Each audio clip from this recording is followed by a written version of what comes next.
ನಮಸ್ಕಾರ. ಇನ್ನು ಕರ್ಕಾಟಕ ರಾಶಿಯವರಿಗೆ ಈ ತಿಂಗಳಲ್ಲಿ ನಾವು ನೋಡೋದಾದ್ರೆ, ಕರ್ಕಾಟಕ ರಾಶಿಯವರಿಗೆ ಕೇತುವಿನ ಸಂಚಾರ 2ನೇ ಮನೆಯಲ್ಲಿ ಆಗುವಂಥದ್ದು, ರಾಹುವಿನ ಸಂಚಾರ 8ನೇ ಸ್ಥಾನದಲ್ಲಿ ಆಗುವಂಥದ್ದು. ಇದು ತುಂಬಾ ತೊಂದರೆ ತೊಡಕುಗಳನ್ನ ಉಂಟು ಮಾಡುವಂತಹ 6, 8 ಮತ್ತೆ 12ನೇ ಸ್ಥಾನವನ್ನ ನಾವು ಅರಿಷ್ಟ ಸ್ಥಾನಗಳು ಅಂತ ಕರಿತೇವೆ. ಈ ಅರಿಷ್ಟ ಸ್ಥಾನದಲ್ಲಿ ಯಾವುದೇ ಗ್ರಹಗಳ ಸಂಚಾರ ಮಾಡಿದ್ರು ಅರಿಷ್ಟ ಫಲಗಳನ್ನ ತಂದು ಕೊಡ್ತಾರೆ. ಅದರಲ್ಲೂ ವಿಶೇಷವಾಗಿ ಪಾಪಗ್ರಹಗಳು ಸಂಚಾರ ಮಾಡಿದ್ರು ಅಂತಾದ್ರೆ ಪಾಪದ ಫಲವನ್ನೇ ತಂದು ಕೊಡ್ತಾರೆ. 18 ತಿಂಗಳ ಕಾಲ ಕರ್ಕಾಟಕ ರಾಶಿಯವರು ಯಾರನ್ನಾದ್ರೂ ನಂಬಿ ದುಡ್ಡು ಕೊಟ್ರೆ, ಇನ್ವೆಸ್ಟ್ ಮಾಡಿದ್ರೆ ಖಂಡಿತ ನಿಮ್ಮ ದುಡ್ಡು ನಿಮಗೆ ವಾಪಸ್ ಬರಲ್ಲ. ಪಾಪೇ ವಿತ್ತಗತೆ ಸ್ವಪೂರ್ವ ನಿಚಿತ ದ್ರವ್ಯಕ್ಷಯೋ ವಕ್ತ್ರರುಕ್ ಅಂದ್ರೆ 2ನೇ ಸ್ಥಾನದಲ್ಲಿ ಕೇತು ಬಂದ ಅಂತಾದ್ರೆ ಅನಾವಶ್ಯಕವಾಗಿ ನೀವು ಹಣವನ್ನ ಕಳ್ಕೊಳ್ಳುವಂತಹ ಒಂದು ಸಾಧ್ಯತೆ. 8ರಲ್ಲಿ ರಾಹು ಬಂದ ಅಂದ್ರೆ ರಂಧ್ರಸ್ಥಾನ ಅಂತ ಕರಿತೀವಿ. ಹಾಗಾಗಿ 8ರಲ್ಲಿ ರಾಹು ಬಂದ ಅಂತಾದ್ರೆ ನಂಬಿ ಕಳ್ಕೊಳ್ಳುವಂತಹ ಒಂದು ಸಾಧ್ಯತೆಗಳು ಸಿಗತ್ತೆ. ರಾಹು ಮತ್ತೆ ನಾನು ಹೇಳಿದಾಗೆ ಇಲ್ಯೂಷನ್ ಅನ್ನ ಉಂಟು ಮಾಡುವಂತಹ ಗ್ರಹ. ಹಾಗಾಗಿ ರಾಹುಕೇತು ಶಾಂತಿಯನ್ನ ಕರ್ಕಾಟಕ ರಾಶಿಯವರು ಅವಶ್ಯವಾಗಿ ಮಾಡಬೇಕು.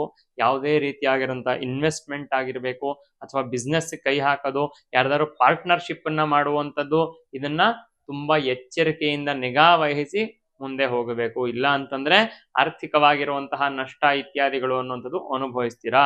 ಕುಟುಂಬ ಸ್ಥಾನದಲ್ಲಿ ಕೇತುವಿನ ಸಂಚಾರ ಆಗ್ಬೇಕಾದ್ರೆ ಬೇಡದೇ ಇರೋ ಮಾತು, ಬೇಡದೇ ಇರೋ ರೀತಿ ನಿಮ್ಮ ಒಂದು ವರ್ತನೆ ಅನ್ನುವಂಥದ್ದು, ಬೇಡದೇ ಇರುವಂತಹ ಮಾತುಗಳನ್ನ ಆಡ್ತೀರಾ. ಇದರಿಂದ ನಿಮ್ಮ ಕುಟುಂಬದಲ್ಲಿ ಒಂದಷ್ಟು ವೈಮನಸ್ಯಗಳು ಉಂಟಾಗುವಂತಹ ಒಂದು ಸಾಧ್ಯತೆ.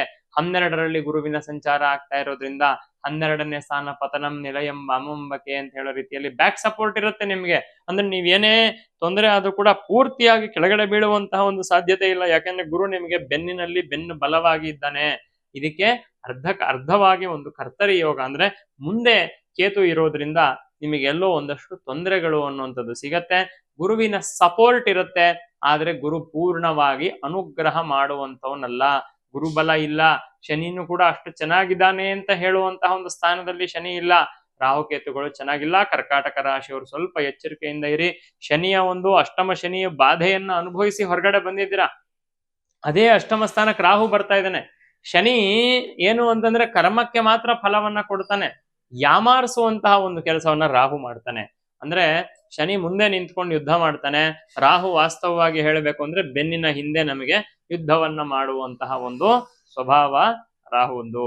ಹಾಗಾಗಿ ನೀವು ತುಂಬಾ ಎಚ್ಚರಿಕೆಯಿಂದ ಇರಬೇಕು. ಒಂದು ಕಣ್ಣು ಮುಂದೆ ಇನ್ನೊಂದು ಕಣ್ಣು ಹಿಂದೆ ಅಂತ ಅಂದ್ರೆ ಎರಡೂ ಕಣ್ಣಲ್ಲಿ ಎರಡೂ ಭಾಗಗಳನ್ನ ನೋಡ್ತಾ ಇರಬೇಕು. ನಿಮಗೆ ಗೊತ್ತೇ ಆಗದೆ ಬೇಡದೇ ಇರುವಂತಹ ಸಮಸ್ಯೆಗಳಿಗೆ ಸಿಕ್ಕಾಕೊಳ್ಳುವಂತಹ ಒಂದು ಸಾಧ್ಯತೆ ಕರ್ಕಾಟಕ ರಾಶಿಯವರಿಗಿದೆ. ಕರ್ಕಾಟಕ ರಾಶಿಯವರು ಎಚ್ಚರಿಕೆಯಿಂದ ಇರಿ. ಸಾಧ್ಯ ಆದ್ರೆ ಕಾಳಹಸ್ತಿಗೆ ಹೋಗಿ ರಾಹುಕೇತು ಪೂಜೆಯನ್ನ ಮಾಡಿಸಿ, ಇಲ್ಲ ಅಂದ್ರೆ ರಾಹು ಜಪ ಮತ್ತೆ ಕೇತು ಜಪವನ್ನ ಮಾಡಿಸಿ ಅಥವಾ ಪ್ರಾರ್ಥನೆ ಪೂಜಾದಿಗಳನ್ನ ಮಾಡುವಂಥದ್ದು, ಗಣಪತಿ ಸುಬ್ರಹ್ಮಣ್ಯರಿಗೆ ಪೂಜೆಯನ್ನ ಮಾಡುವಂಥದ್ದು, ಗಣಪತಿ ಮಂತ್ರ ಸುಬ್ರಹ್ಮಣ್ಯ ಮಂತ್ರ ಜಪಾದಿಗಳನ್ನ ಮಾಡುವಂಥದ್ದು ತುಂಬಾ ವಿಶೇಷ ಫಲ. ಷಷ್ಠಿ ಮತ್ತೆ ಚೌತಿ ವ್ರತ ಅಂತ ಕರಿತೀವಿ. ಷಷ್ಠಿ ಮತ್ತೆ ಚೌತಿ 2 ದಿವಸಗಳಲ್ಲೂ ಕೂಡ ರಾತ್ರಿ ಹೊತ್ತು ವ್ರತವನ್ನ ಮಾಡುವಂತ ಒಂದು ಸಂಪ್ರದಾಯ ಇದೆ. ಉಪವಾಸವನ್ನ ಮಾಡುವಂತ, ಮಧ್ಯಾಹ್ನ ಒಂದೊತ್ತು ಊಟ ಮಾಡಿ ಉಪವಾಸವನ್ನ ಮಾಡುವಂಥದ್ದು ಷಷ್ಠಿಯಲ್ಲಿ. ಚೌತಿಯಲ್ಲಿ ಬೆಳಗಿಂದ ಉಪವಾಸ ಇದ್ದು ರಾತ್ರಿ ಚಂದ್ರೋದಯ ಆದ್ಮೇಲೆ ಊಟ ಮಾಡುವಂಥದ್ದು, ಈ ರೀತಿ ಒಂದು ವ್ರತ ಇದೆ. ಅದೇನಾದ್ರೂ ಗೊತ್ತಿದ್ರೆ ಆ ರೀತಿ ಮಾಡುವಂತ ಪ್ರಯತ್ನವನ್ನ ಮಾಡಿ. ಕನಿಷ್ಠ ಪಕ್ಷ ಸುಬ್ರಹ್ಮಣ್ಯ ಸ್ವಾಮಿಯನ್ನ, ಗಣಪತಿಯನ್ನ ನಿತ್ಯ ಪ್ರಾರ್ಥನೆ ಏನಾದ್ರೂ ಮಾಡ್ಕೊಳ್ಳಿ. ಕರ್ಕಾಟಕ ರಾಶಿಯವರಿಗೆ ಒಳ್ಳೇದಾಗತ್ತೆ. ನಮಸ್ಕಾರ.